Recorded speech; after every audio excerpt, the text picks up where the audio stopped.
Baim 43 tahun, Ahmad Aryadi 34 tahun, dan Yanri 28 tahun. Mereka adalah 3 pelaku pemalakan sopir bus pariwisata di kawasan wisata Benteng Kuto Besak dan Monpera.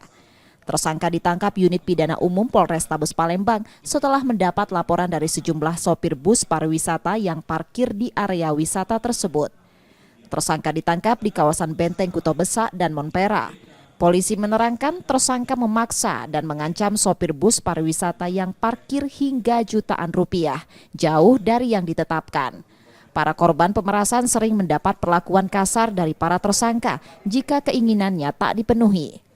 Setelah diamankan atau diarahkan supir dan kemek ini di satu tempat yang sekiranya sepi dan bisa dieksekusi, salah satu pelaku berinisial BM itu dengan menggunakan senjata api rakitan itu mengancam, menodongkan ke perutnya untuk meminta uang dan mengambil dompet.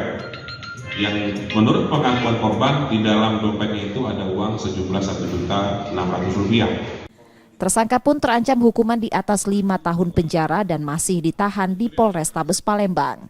Yudi Kiswanto, Kompas TV, Palembang, Sumatera Selatan.